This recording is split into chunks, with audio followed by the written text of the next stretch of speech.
Good afternoon and welcome to Ozarks Live. I'm Blake and joining me today is my good friend Bree. Hey y'all. How are you? Good, how are you? Good. Okay, so real quick, it's a big week for Bree because this weekend is the Cattle Barons Ball. Remind people of that real quick. Yes, do you see these little silver boots? Little stars and yeah, spurs?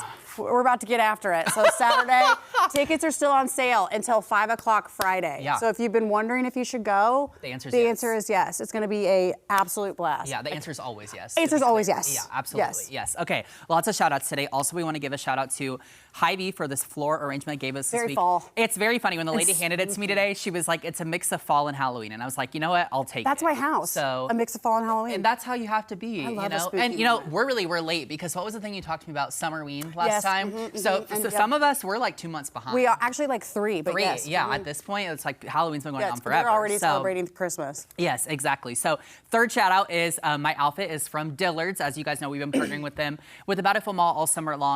And this week is week 2 of with Dillard's again. So the blazer, the shirt, and the jeans are all from Dillard's. So if you have any outfit needs, that events coming up, or you just want to spruce up your style, go check out the men's Dillard's section. Angela's who helps me, gets me all styled and right and tight, and she's going to do the same for you. So.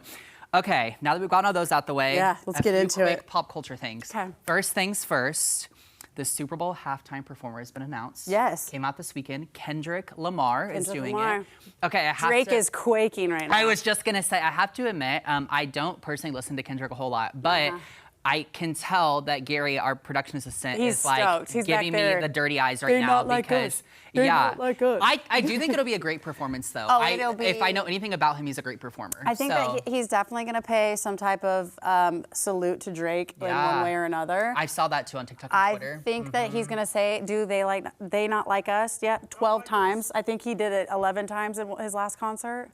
Six. Okay. Thank you, Gary. I'm going for 7 then, I think, at the Super Bowl. Okay, I love that. So I think it's going to be a good, I think he's going to be petty, and I can't wait for it. I can't wait either. And I also love how, I feel like someone like him will definitely bring some guests out. Yeah. And I'm interested to see who that ends up being because you never really know. Yeah, because he's an artist, and I feel like he'd really be like, I think he'd be really like creative with it. Yeah, I agree. Okay, so the next thing. Yes.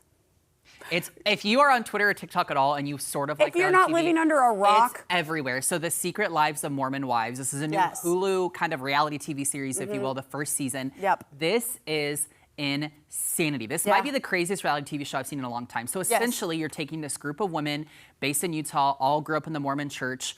Most of them are wives. All of them are moms. Some actively practicing. Some actively practicing. Some not. It's very kind of confusing. Taylor Frankie Paul. She's kind of like the head of this all. She's the one that brought this all to light, if you will, over TikTok over the last few years. But now we know this whole group and their affiliation with her and with Mom Talk and all these crazy kind of pop culture based things.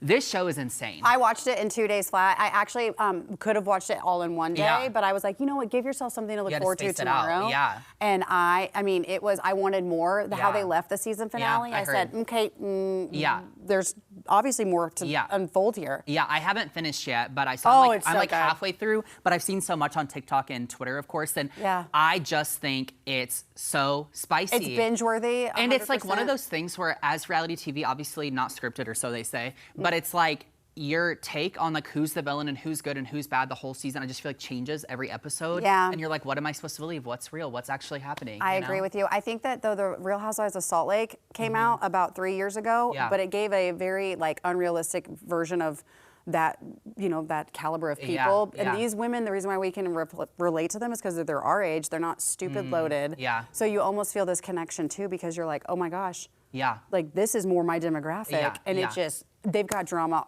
all over the place. No, it's so good. So if you haven't checked it out, you need to check it out. Okay, here's the thing. We've got a loaded show for you. So Bree